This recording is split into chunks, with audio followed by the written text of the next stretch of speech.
Right on. Back again with chapter 5 of the Isis Thesis by Judy K. King. Faces, vertices, heads or tails. Was the pharaoh inserted into a pyramid or a phage head? Idea strand 106. Take your head. One face falls on another. Vertices of Ra, Ened, Indices. Centipede face. Lord of heads. King of Pyramidion. Caliph for Ra. Objective 3. Is there any evidence in the funerary text that shows the deceased sun god as the structure of the bacterial phage, or that the pharaohs were aware of biotechnological applications? In light of verifying our model and in the spirit of understanding Egyptian thought, it may be worthwhile to first explore early textual references that describe phage morphology, that is, references to heads, tails, faces, vertices, collars, and necks. The pyramid texts state that the deceased crosses over the sky's reed floats to Ra. Pyramid text 606. This is also described as the king's opens the face of the god in Pyramid Text 271. The deceased states that he has flown up and landed on the vertex of Ra in the prow of his bark. In the coffin text, numerous references to the vertex of Ra, vertex of the Ened, along with language such as on my vertex, suggests the vertices of an icosahedron, a phage conformation which has 20 equilateral triangles arranged around the face of a spear. Most viruses fit 60 times N subunits into their capsid or heads, with N being the triangulation number, having values of 1, 3, 4, 7, 9, 12, and so on. An icosahedral virus with 60 subunits exhibits perfect symmetry.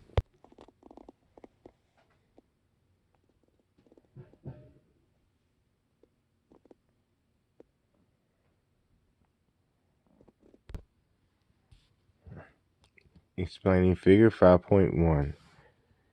In 2003, NASA released cosmic radiation background data revealing the shape of the universe in a dodecahedron based on pi, the golden ratio. Pi is also related to the icosahedron, which is a model of fivefold symmetry in 3 dimensions. According to NASA, the freelance mathematician Jeffrey Weeks, the maths add up to the universe being finite and shaped like a dodecahedron, a structure remarkably similar to an icosahedron. And that's from Markey in 2003. Along with the vertex reference, the pyramid and coffin text mention the mistress and the Lord of Faces, and the deceased states that he is the centipeded face, coffin text 239 and 251. While on Ra's vertex, the deceased sees the spirits of the west, whose face turns round on account of their colors, coffin text 260. These references suggest icosahedral faces. The text urged the deceased to take your head. In pyramid text is 667, and they're split up between A and C. And other resurrection texts state your head is knit to your bones. Pyramid text 355 and 603, implying that the process of the phage head assembly. Also, the golden collar or finishing touch to the front, which is on the neck of Ra, points to phage morphology and assembly. In addition, other resurrection references suggest the formation of a plaque, which is a cleared area on a bacterial lung caused by infection from a lytic bacteriophage. The allusion to the sky, to the clear sky, and the king becoming a star in Pyramid Text 302. The king going to the sky is an earthquake and bursting the hailstorm apart. The king dispelling the clouds in Pyramid Text 570, and the king uncovering the skies and dispersing the skies in Coffin Text 993. All these references indicating the formation of a cleared area. Also, the reborn king ascends on a cloud as the earthquakes, which signifies the eruption of phage progeny, for he has ascended in the body of a locust among these children of the hornet. Pyramid Text 627. Similarly, the king descends as Osiris in a dust devil or whirlwind, right there in Pyramid Text 258 and 59. The meta symbol of the swarming locust and whirling dust suggests escaping phage progeny. The king states, I have reached the sky as a locust, which hides the sun. And that's right there, Pyramid Text 467. So decoded right now, we have heads, tails, faces, vertices equaling phage morphology, and swarm of locusts is equal to phage progeny.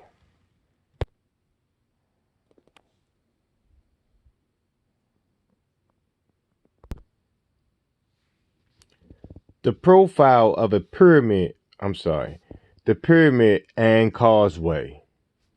The profile of a pyramid and its causeway also reveals the morphology of phage lambda, which is a icosahedral head enclosed in a spear.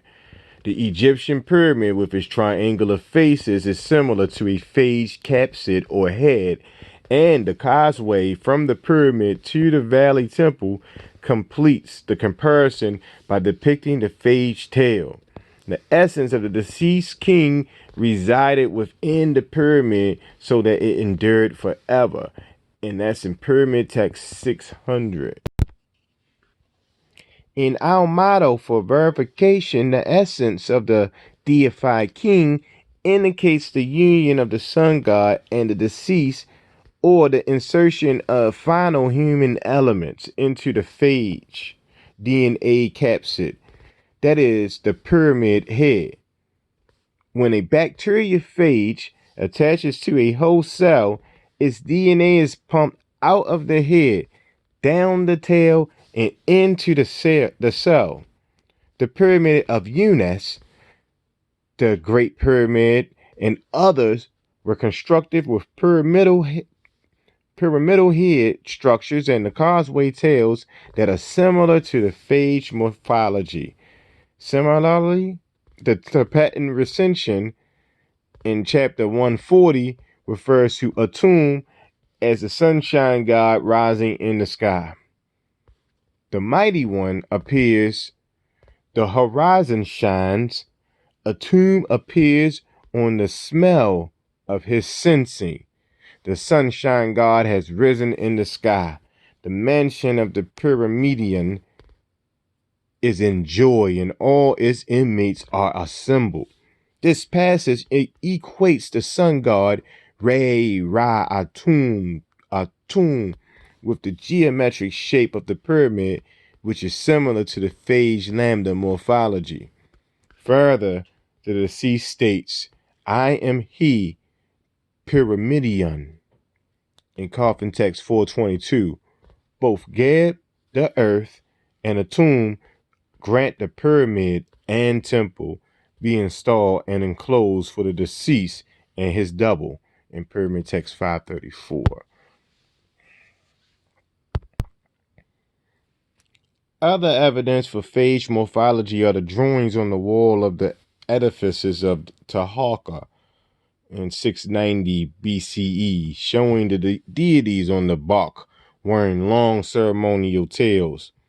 Part 4 of this work will examine the structures of the edifices of Taharqa and its mysterious nilometers or nilometer. Another possible representation of phage morphology, nilometer. We gotta go back and check that. Let's see figure 19.1. We'll get to that later.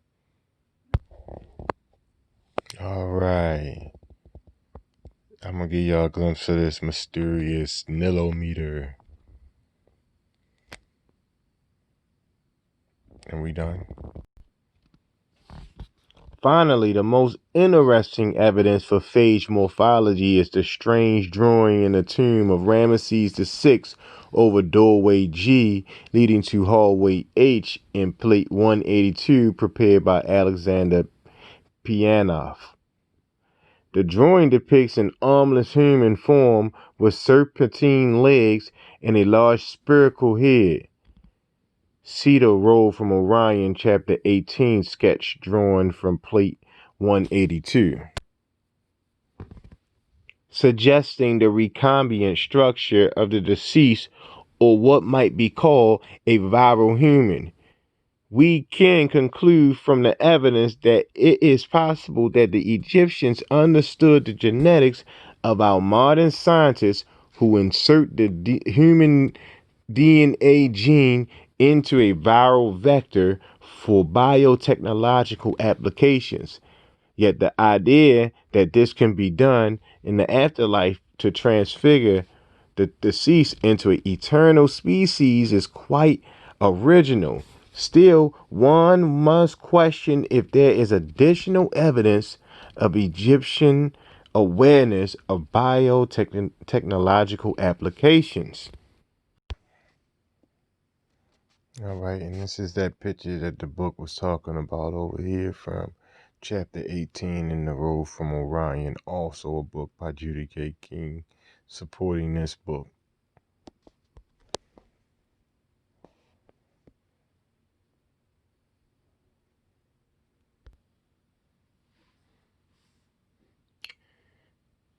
The Egyptian coding sequence for gene cloning. Idea strand 21. King raises himself from left to right. Turn yourself about, O king. A gene can be inserted into a vector or plasmid for cloning in two orientations.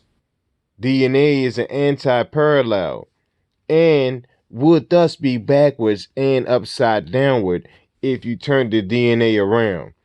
If you inserted the gene in a left to right orientation with the direction or transcription / translation going from the gene to the origin of replication, the right to left orientation would be the reverse coding sequence.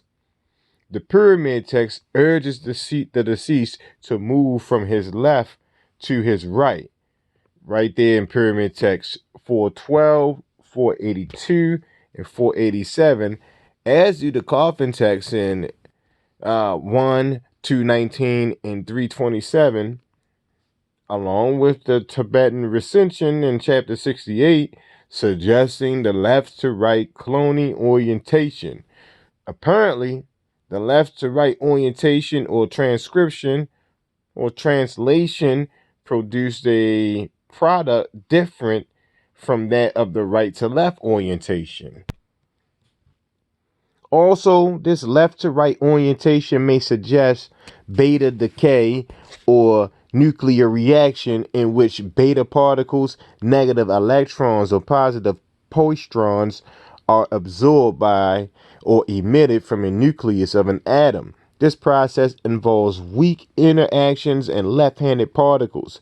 For example, if we look at the counterclockwise rotation of the Earth and imagine that it is an electron, the Earth's rotation would make it a right-handed particle.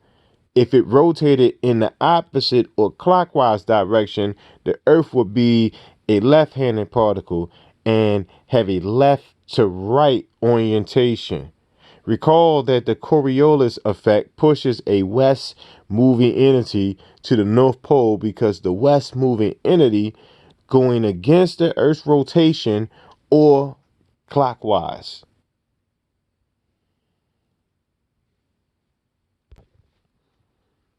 This entity is mapping out a left-handed path to the North Pole, a cold path like a left-handed screw.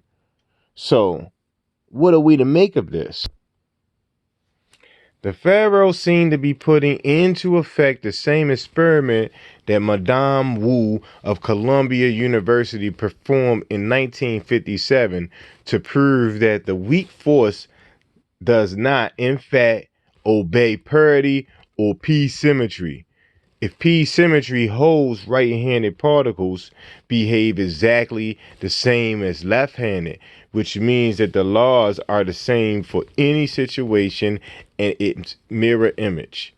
Madame Chen Xing Wu and her team performed an experiment that involved measuring beta decay of cobalt-60 to orientate cobalt nuclei with a strong magnetic field so the spins align in the same direction. Wu had to maintain low temperatures of 1/100th of a Kelvin along with a vacuum state. Her success proved that the weak interactions are very different for particles of different handedness.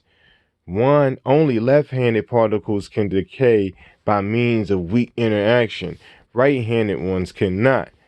That's by Quinn in 2003 on page 63, chapter 63.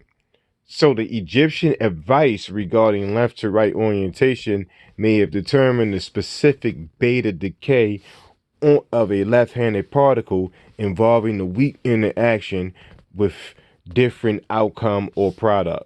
This means that the pharaohs understood that when you put electrons in a magnetic field, their spin line up so their magnetic field points the same way as the externally applied magnetic field.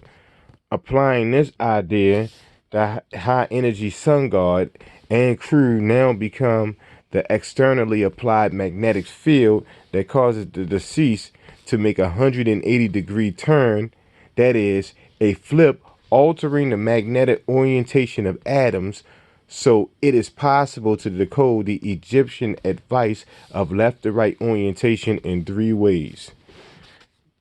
180-degree flip, left to right equals number 1, cloning orientation, number 2, left-handed weak interaction decay, and p symmetry violation, and aligned at number 3, aligned magnetization.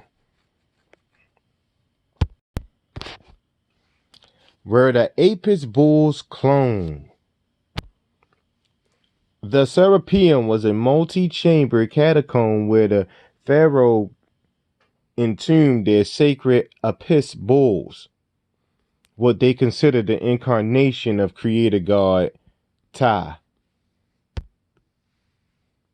According to the Greek historian Herodotus, who visited Egypt in the 5th century BCE, a flash of lightning depended upon a special cow, causing her to receive Apis, a black bull with a white diamond on his forehead, an eagle image on his back, double hairs on his tail, and a scarab beetle under his tongue. Herodotus wrote that Apis was the calf of a cow, which is never afterwards able to have another. This means that each special calf descended from a cow struck by lightning that was incapable of conceiving another offspring a virgin cow. In genetics, this type of lightning asexual virgin breeding for specific traits is called cloning, or forming genetically identical calves by nuclear implantation. So it is possible that the Apis bull unique traits resulted from cloning.